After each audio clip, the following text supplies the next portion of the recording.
Ito na yung dito ng pag-ikot ko sa magagandang lugar dito sa Bataan. Ito na rin ang uling araw ng 2023 kaya susulitin natin to. Paglabas ko ng highway, sakto naman merong Shell at dito na rin tayo magpapa-full tank. Nasa tingin ko kakasya na tong gas ko sa pag-ikot natin hanggang sa makabalik tayo sa starting point. At yung full tank, 220 pesos dahil may natira pa nung biyahe ko ng day 1. Sabay tanong ni kuya kung vlogger ba daw ako tapos nanghingi na rin ng sticker. At nung sinabi kong iikutin ko ngayon yung Bataan, sinadjust niya na pumunta tayo ng Morong dahil maganda raw doon. Na ang totoo, hindi yan kasama sa plano. Pero dahil nandito na rin tayo, sasagadin ko na rin. Kaya mula Orion, Bataan, babiyahe tayo ng Morong na halos katabi na rin ng Subic na may isa't kalahating oras din na biyahe at may haba na 54 km.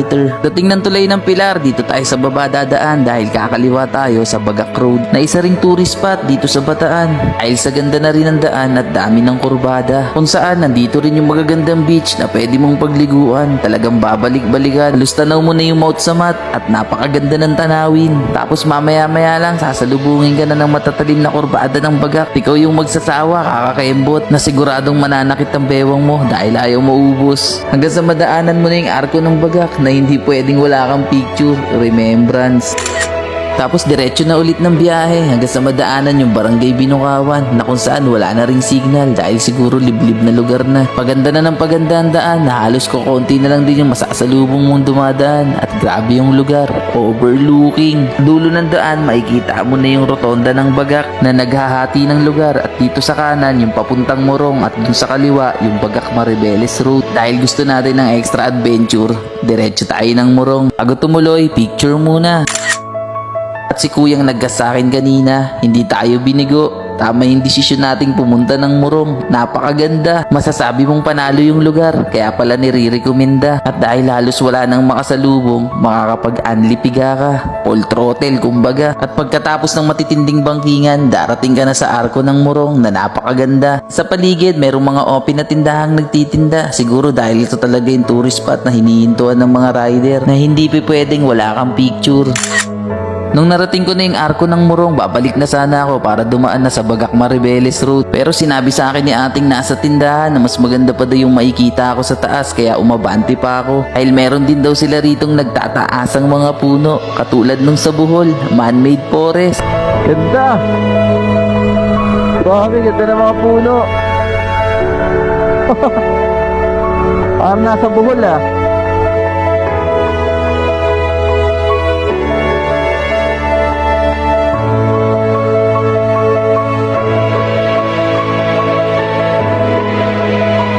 Tinatawag na Bohol ng Morong.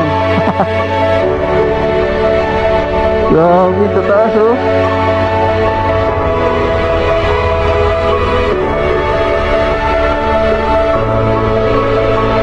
Dahil napapansin kong napapalayo na tayo, kailangan ko nang bumalik. Ito na yung sinasabi kong extra adventure dahil kung saan tayo dumaan kanina, kailangan nating bumalik dahil yun lang yung tanging daan. At yung 54 km na biniyahe natin kanina, madudoble dahil sa pagdaan natin sa Bagak Maribeles Road na merong matitinding twist na iniiwasang daanan ng mga sasakyan dahil sa dami ng kurbada. At itong signage na to, palatandaan na dapat full tank ka na bago dumaan dito dahil wala nang gas station at napakahaba nito. At itong daan sa kanan, papuntang Bagak Property. Ito namang sa kaliwa, tatagos ng Maribeles na halos 2 oras na walang hinto, kakabangking. Talagang masasabi mong sulit ang biyahe dahil sa ganda ng makikita mong tanawin.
kotse.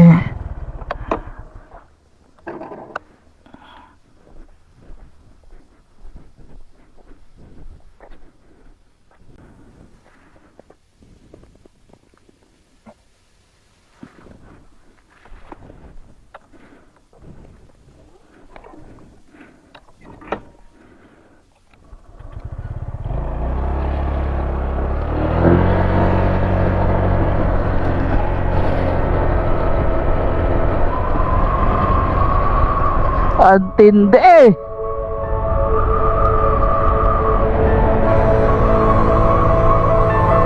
Grabe guys. Sobrang tindi ng daan. Ayaw maubos.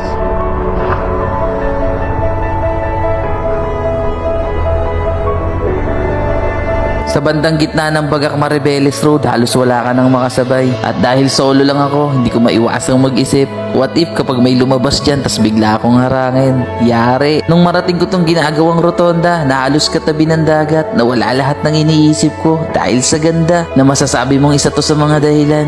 Kaya may mga rider na umiikot ng Pilipinas para masaksiyan yung mga gantong ganda ng lugar na hindi mo masasabing mamimintain yung ganda dahil sa patuloy na paglaki ng populasyon natin. Hindi malabong paglipas ng mga taon, magkaroon na rin ng bahay rito. Kaya habang bata pa at may mga ganto pang klase ng lugar, tara libo, takas pansamantala sa syudad na napakagulo at punong-puno na ng tao na para kahit saglit makalimutan mo yung problema mong dala dahil sa ganda. Kaya kung nararamdaman mo na yung pagod sa sarili mo, baka kailangan mo ng gantong pahinga, long ride, at sigurado tanggal lahat ng pagod mo. At sana soon sa mga susunod kong biyahe, kasama ko na kayo. Marami pa tayong balak puntahan na lugar na gusto ko ring ikwento sa inyo. At nung marami na akong nakakasalubong na nakamotor at tricycle, dito ko na naramdaman na malapit na ako ng syudad ng Maribeles. At yung sasalubong sa'yo, yung ganda ng mga dagat nila na pinagliliguan ng mga turista na maraming nakadaong na barko at inaayos pa na daan. At dahil ito na yung dulo ng Maribeles, yung kabilang isla na yon, pa Cavite, na kung makakagawa sana ng tulay dito sa dagat, napakabilis na ng biyahe papuntang Bataan, tatawid ka lang ng Cavite. At dahil wala naman sa plano natin na mag-swimming, wala akong dalang pangligo, kaya dito na lang ako nagpahinga sa gilid ng dagat. Nasakto naman na may dala akong baon na nabili ko sa 7-Eleven at ito na yung pantatagos natin sa gutom dahil saktong mag-New Year na at mapapalaban tayo sa mga kainan